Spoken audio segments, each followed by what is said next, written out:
이런 부부의 이야기가 있습니다. 남편이 화물차 트레일러 기사인데 부산에서 서울까지 저녁에 출발해서 아침에 도착하고 밤새 운전을 해요. 그러다 보니까 건강에 좋지는 못했어요.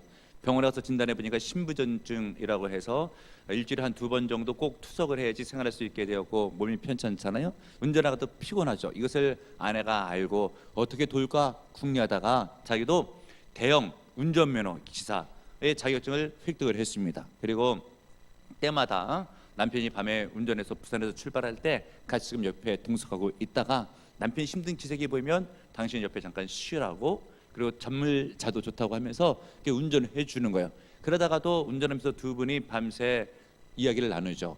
과거에 인생 살아왔던 얘기도 나누고, 그리고 사랑 담긴 그런 이야기도 나누면서 부부가 행복하게 그 지내고 있는 간증을 라디오 방송을 통해서 들은 적이 있습니다. 이 부부지간에 사랑이 있다고 하는 것은 얼마나 감사하고 귀한 일입니까?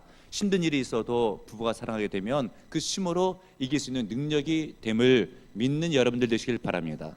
그래서 오늘 성경 본문에 보게 되면 사랑이 최고라고 말씀해 주고 있죠. 13절에 보세요. 그런즉 믿음, 소망, 사랑, 이 세 가지는 항상 있을 것인데 그 중에 제일은 뭐라고요?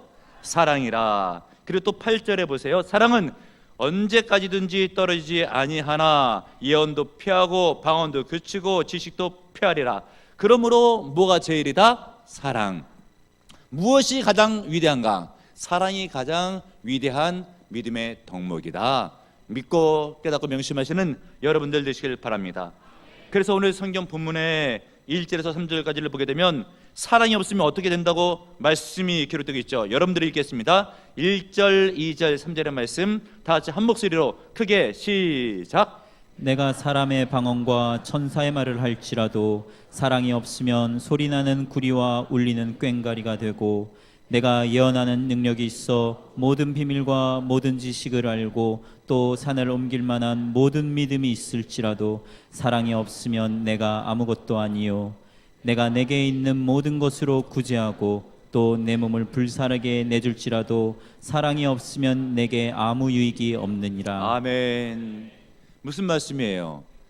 사랑이 없는 신앙생활, 봉사, 구제 등등은 아무런 유익이 없다. 그것은 자기 과시 또 자기 자랑에 불과하기만 한 그런 일로 그치게 마련이다라고 하는 것이죠. 그러므로 여러분 교회에서 신앙생활 할 때에 여러분의 어떤 동기는 무엇이 되어야 될 것인가? 예수를 사랑하는 심령으로, 형제자매를 사랑하는 심령으로, 그것이 동기가 되어서 봉사도 하고 구제도 하고 헌신도 하고 섬기기도 한다는 것을 깨닫는 여러분들 되시길 바랍니다. 오늘 성경 본문에 이 사랑에 대해서 누가 기록했습니까? 사도 바울이 기록한 거예요. 언제? 약 한 2000년 전쯤에 어디를 기점으로 해서 고린도 지역에 있는 고린도 교회 보고 들으라고 그렇게 이 얘기를 한 거예요. 고린도 지역을 가보게 되면 날씨 참 좋고요, 문화가 많이 발전돼 있고요, 토양도 좋아요. 부유한 그런 지역으로 살 수밖에 없는 지역에 바울 사도가 들어가서 복음을 증거했고 고린도 교회가 섰습니다. 그 안에서 예수를 믿다가 보니까 생활적으로는 부족함이 없잖아요. 그러면서도 예배도 드리고 봉사도 하고 구제도 하는데 열심도 있어요. 근데 문제는 무엇인가? 다 내가 잘났다 라고 하는 마음으로 하다가 보니까 문제가 발생하고 분쟁이 생기고 시기 질투가 생겼어요. 그래서 바울 사도가 사랑에 대해서 얘기를 해요. 신앙생활할 때 사랑하는 마음으로 신앙생활하는 것이 최고다. 구제할 때, 봉사할 때, 헌신할 때 사랑이 있어야지, 사랑이 없이 열심히 낸다고 한들 그것이 자기 자랑에, 자기 어떤 과시에 불과하지 무슨 유익이 있겠느냐라고 하면서 하나님의 말씀을 증거하고 있는 거예요. 보라부정교회도 지금 여전도회 헌신예배가 진행 중에 있고, 또한 얼마 전까지는 남전도회 헌신예배가 진행됐어요. 여러분 헌신예배 할 때 그냥 한번 예배드리고 마는 것이 아니라 사랑으로 헌신하시는 은혜가 있기를 바랍니다. 그래야 헌신예배가 유용한 효과적인 예배가 될 수가 있는 거예요.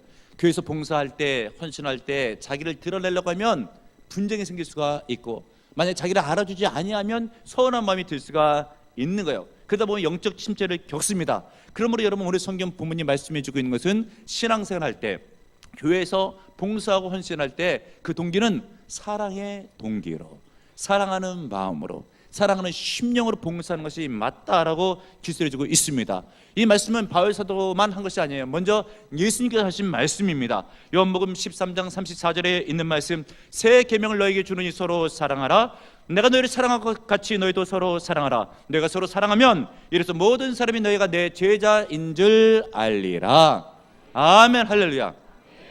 예수 믿는 성도는 마땅히 사랑할 때에 예수의 제자로 인정을 받을 수가 있다라고 하는 것이에요. 프란시스 셰퍼라고 하는, 지금은 고인이 되었지만 기독교 아주 유명한 거성이 있었습니다. 기독교 학자예요. 그분의 여러 책 가운데 자주 등장하고 있는 문구가 있는데, 사랑만이 그리스도인의 유일한 표식이다라고 하는 것이에요. 무슨 얘기인가? 세례를 받았다고 해서 꼭 예수 믿는 사람이라고 말할 수 있는가? 그럼 아니면 뭐 밖에 돌아다닐 때 십자가 목걸이를 달고 돌아다닌다고 해서 예수 믿는 사람이라고 말할 수가 있는가? 그런 것이 없다 할지라도 10년 가운데 예수의 사랑이 있고 삶 가운데 예수의 사랑이 나타나게 되면 그 사람은 반드시 예수의 제자라고 하나님께 인정받고 사람들로부터도 인정을 받는다라고 하는 것이에요. 그러므로 여러분, 그런 의미에서 내 마음 가운데, 심령 가운데 사랑이 있는가를 돌아보시고 예수 그리스도의 사랑으로, 그런 동기로, 그런 삶으로 하나님을 섬기시고 교회를 섬기시고 은혜 충만한 여러분들 되시길 바랍니다. 그러면 우리가 사랑을 실천해야 되죠. 사랑을 실천하기 위해서 어떻게 하면 그리스도의 사랑을 실천할 수가 있을까? 여러분, 고린도전서 13장이 무슨 장입니까? 사랑장이에요. 이것을 보고 배워야 됩니다. 성경에 보면 간혹 가다가 별칭이 있는 장이 있어요. 예를 들면 퀴즈를 낼게요.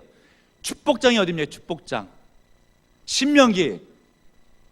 자신 있게, 틀려도 자신 있게, 맞아도 자신 있게, 늘 언제나 보람점 있게 담임 목사는 행복해요. 아무리 가르쳐도 새로 듣는 것 같고, 그리고 새로 듣는 것 같이 고마워하고 참 감사해요. 네, 성경에 보게 되면 축복장은 신명기 28장이에요. 아마 뭐 일주일 뒤에 가르쳐도 잘 모르실 거예요. 고마워요. 예. 그리고 11조장이 있죠. 11조장, 말라기 3장, 믿음장이 있어요. 시브리서 11장. 그리고 다시금 가르치게 되면 사랑장이 있죠. 고린도전서 13장. 이 고린도전서 13장을 보게 되면 사랑이 무엇인지를 깨닫고 또 어떻게 하면 사랑을 이루어갈 수 있는지에 대해서 잘 알 수가 있는 거죠. 특별히 이 사랑장에서 4절에서 7절까지를 보게 되면 사랑의 덕목이 한 15가지가 나옵니다. 그 가운데서 또 맨 처음에 나온 거 중요하겠죠. 무엇이겠습니까? 4절을 보세요. 사랑은 어떻게 하고?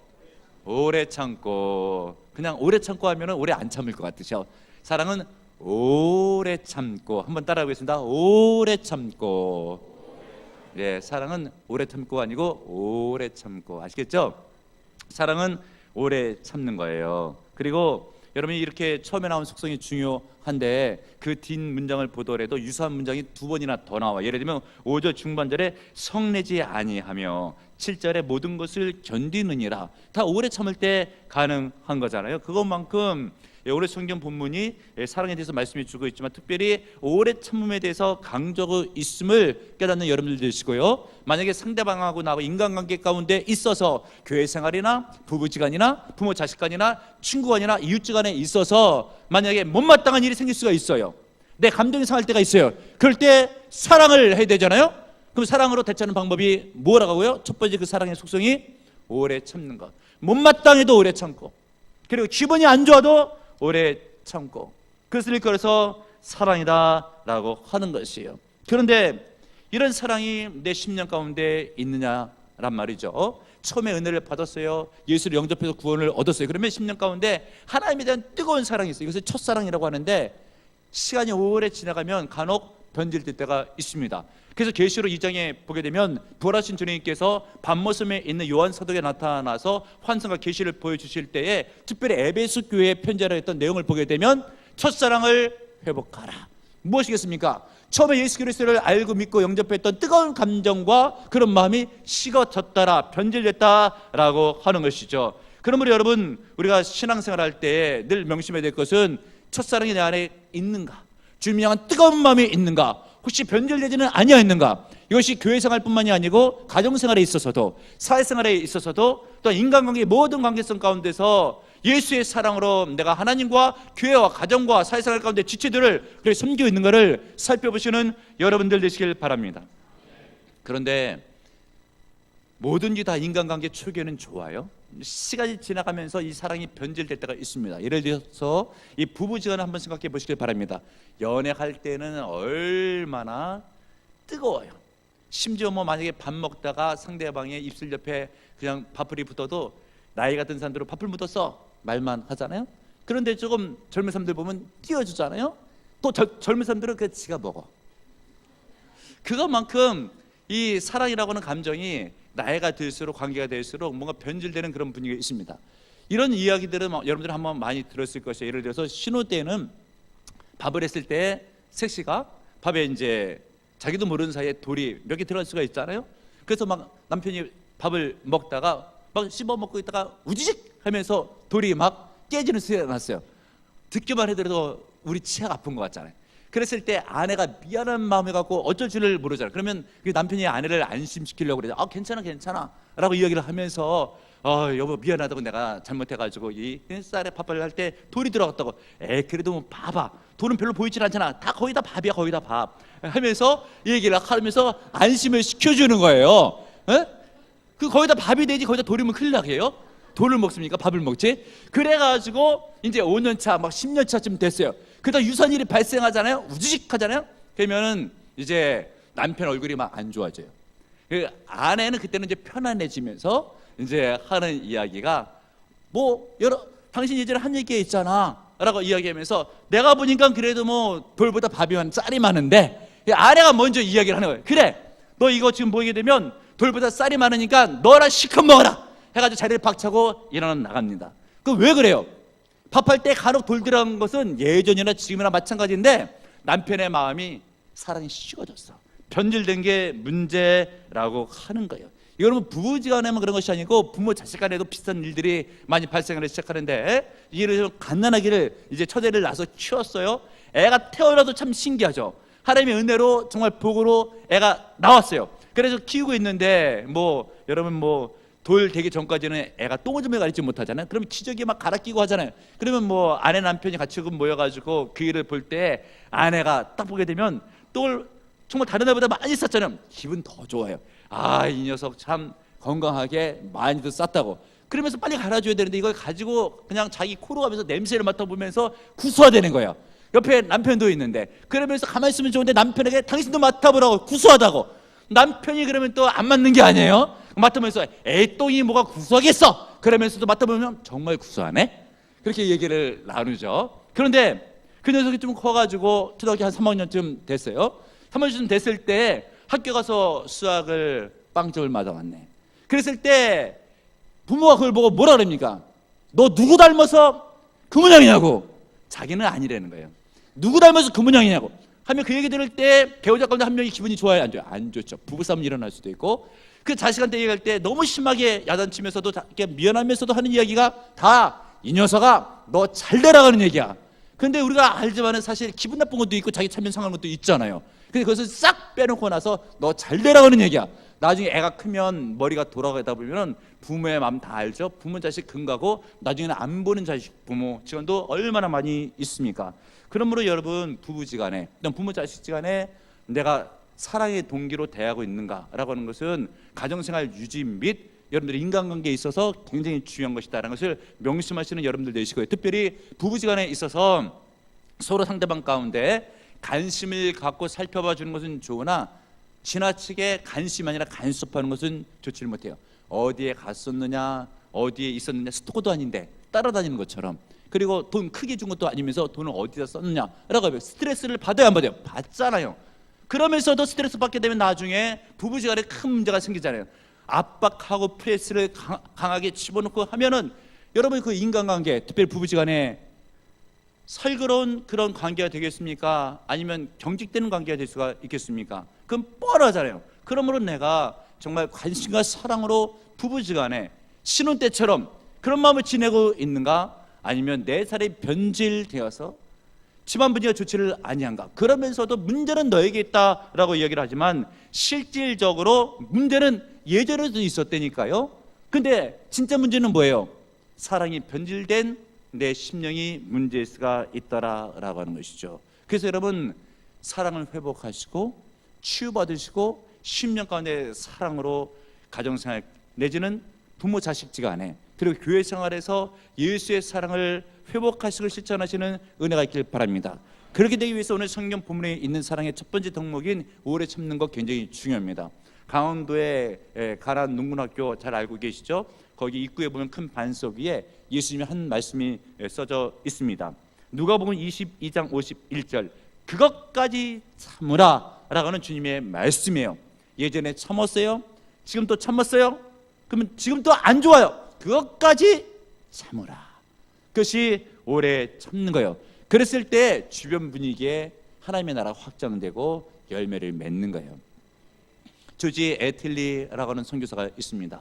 아프리카를 선교하게 되었을 때에 몽둥이에 매맞아서 이분이 순교하게 되는데 아프리카 원주민들이 이분을 오해했던 것이죠. 하나님 살아계신 거 그들이 모르잖아요. 그러니까 자기네 뭐 땅에 왜 무단 침입했냐, 접근해도 왜 접근을 했느냐라고 하면서 왜 우리 동네에 왔냐고 하면서 경계한 거죠. 그리고 몽둥이로 복음을 증거했던 선교사를 해가지고 결국은 맞아 죽었어요. 그러다 보니까 이 시체를 수습하기 위해서 사람들이 몰려들잖아요. 몰려들 때 사람들이 충격을 받습니다. 왜냐하면 그 선교사의 허리춤에는 총이 있었어요. 권총.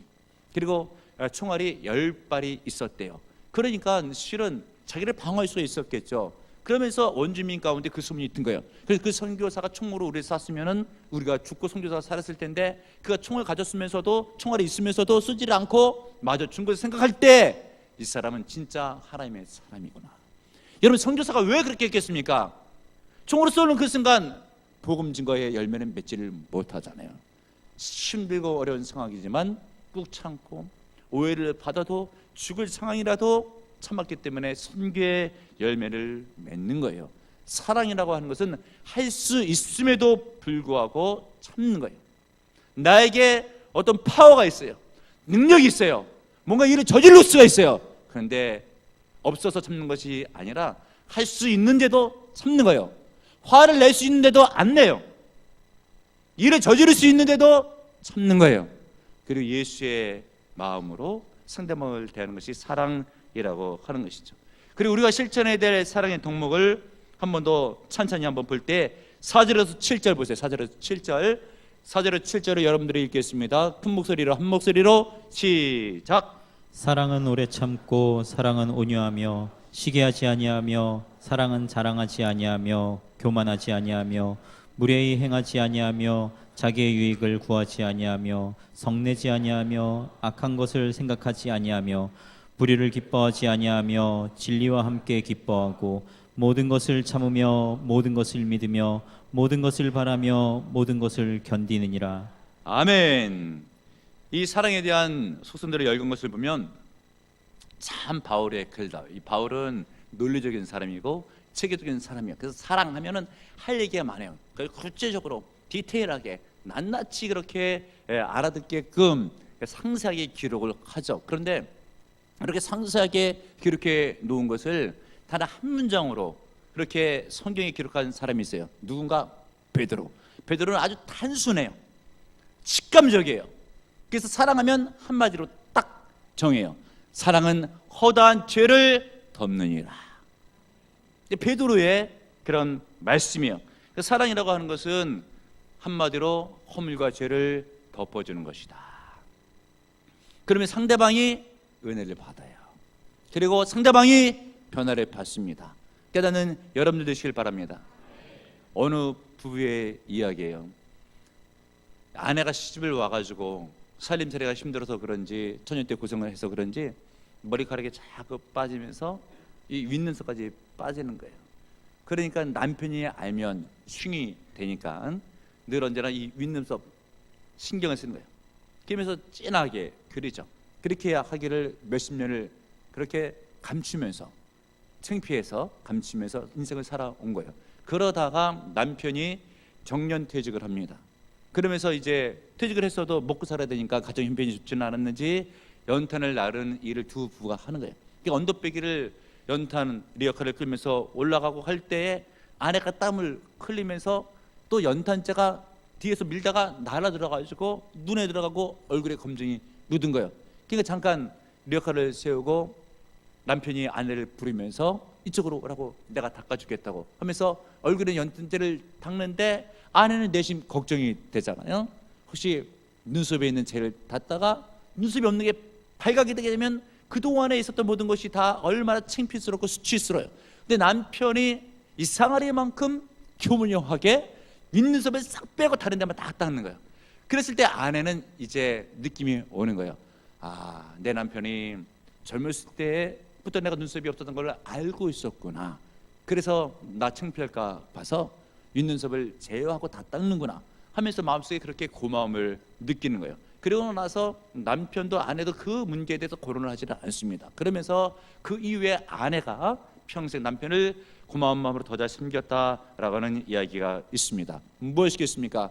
내가 상대방의 흉과 혐을 덮어주게 되면 상대방이 고마운 마음을 갖고 인간관계에 있어서 더 잘하려고 한다라고 하는 것이에요. 그런데 이것이 부부지간만 그런 것이 아니고요, 항상 인간관계에 있어서는 어디서나 적용되는 그런 원리입니다. 여러분, 그 미국의 가필드라고 하는 고등학교가 있었는데 그 고등학교에서 있었던 일이에요. 그때 어떤 한 클래스에 존이라고 하는 애가 있었는데 똑같아요. 사람은 둘인데 존이라고 하는 한 이름을 가진 거예요. 한 학생은 모범생이고요, 한 학생은 불량학생, 그렇게 문제 사고 뭉치였습니다. 이 두 학생이 있는데 어느 날인가에 부모를 면담하기 위해서 담임 선생님이 모범생 존이의 엄마를 불렀어요. 근데 이름이 똑같으니까 헷갈려가지고 불량아의 그런 어머니를 부른 거예요. 그렇게 불러놓고 나서 이제 모범생의 엄마가 왔는지를 알고 이 존이에 대해서 칭찬을 한 거죠. 존이가요 얼마나 창실한지를 몰라요. 얘가 공부도 열심히 하고 선행을 베풀고 친구관계가 참 좋다고. 불량아의 그 엄마는 생각할 때 정말 깜짝 놀란 거죠. 야단막을 갈고를 하고 온 거예요. 어디든지 사고 뭉치기 때문에. 근데 왔더니 칭찬을 그렇게 하는 거잖아요. 기분이 좋아라고 해서 집에 가서 문제아였던 자기 아들을 놓고 이야기할 때, 야 오늘 학교 갔더니 너 선생님이 너에 대해서 얼마나 칭찬하든지 엄마가 다 기분이 좋더라 라고 이야기를 한 거예요. 그랬더니 그 존이가 생각이 깊어졌어요. 아니 내가 맨날 사고 치고 선생님 속을 썩였는데 엄마한테 나를 칭찬해 주니까 너무 고마운 거예요. 다음날 학교에 가서 그 불량아 존이가 선생님을 찾아뵙고 하는 이야기가, 제가 그동안 선생님 속 많이 썩였는데 어머니한테 저에 대해서 이렇게 너무 좋게 말씀해 주셨다고, 너무 고맙다고 하면서 제가 이제는 새 사람이 되겠다고 라고 하면서 존이의 인생이 바뀌고 학교에서 선량하게 그런 모범생으로 바뀌었다라고 하는 이야기가 있습니다. 여러분, 무엇이겠습니까? 사랑으로 허다한 죄와 허물을 덮어주게 되면 상대방이 변화를 받아요. 어떨 때 있어서는 잘 못하고 안 해요. 속에 경일게요. 암만 이야기해도 듣지를 않아요. 그러나 사랑해주면 상대방이 변화받을 수 있다. 사랑은 허다한 죄와 허물을 덮는다는 말씀을 기억하시는 여러분들 되시길 바랍니다. 근데 중요한 것은 무엇인가? 그 사랑이 내 마음에 있느냐라고 하는 것이에요. 어떤 때는 자신이 없어요. 안 될 것 같아요. 그러나 성경을 보세요. 로마서 5장 5절 하반절, 우리에게 주신 성령으로 말미암아 하나님의 사랑이 우리 마음에 부은 바 되매니, 성령께서 내가 구원받을 때 내주신 그 성령께서 내 심령에 사랑도 부어주셨다. 믿으시는 여러분들 되시길 바랍니다. 내가 예수의 사랑으로 사랑하려고 하면 그 성령의 사랑이 나타나게 되어 있습니다. 자신을 가지세요. 확신을 가지세요. 믿으세요, 여러분. 그리고 예수의 사랑을 나타내시는 여러분들 되시길 바랍니다. 교회 공동체가 늘 언제나 사랑만 있을 것 같죠. 그러나 여러분, 어찌 보면 말은 하지 않지만 외로워하고 있거나 말은 하지 않고 있지만 상처받은 자들이 의외로 많이 있습니다. 그러므로 여러분들, 내가 예수의 사랑으로 다가가잖아요. 그런 성도들이 치유를 받습니다. 교회만 그런 것이 아니에요. 말을 안 해도 부부지간에, 또한 부모 자식지간에, 또한 속이는 것을 깊이 내어보지 않아도 뭔가 상처받은 것들이 있는 부분들이 있어요. 말 못하는 그런 부분들이 있습니다. 이것을 치유하기 위해서는 예수의 사랑밖에 없어요. 그런데 조금 문제가 생겼다고 해서 참지 못하고 버럭 화를 내봐요. 분위기 경직되죠. 은혜되지 않습니다. 그러면 여러분, 사랑은 뭐라고 했어요? 오래 참는 거예요. 그냥 오래 잘 안 참아지니까 오래 참으시는 거예요. 그것까지 또 참는 겁니다. 그리고 더 나아가서 사랑은 상대방의 죄와 허물을 덮어줘요. 그러면 상대방이 변화받습니다. 인간관계 형통해요. 교회는 부흥해요. 가정은 은혜스러워요. 예수의 사랑으로 승리하시길 주님의 이름으로 축복합니다. 주님, 오늘도 주님의 말씀을 들려주시니 감사드립니다.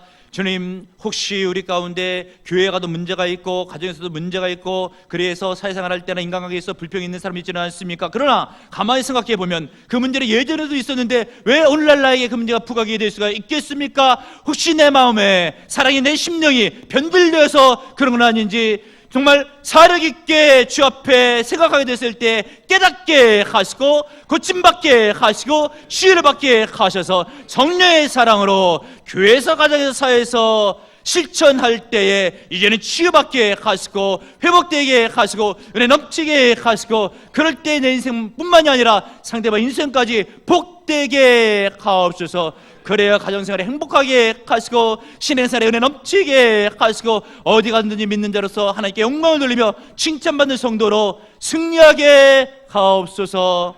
축복하며 예수님의 이름으로 간절히 기도합나이다. 아멘.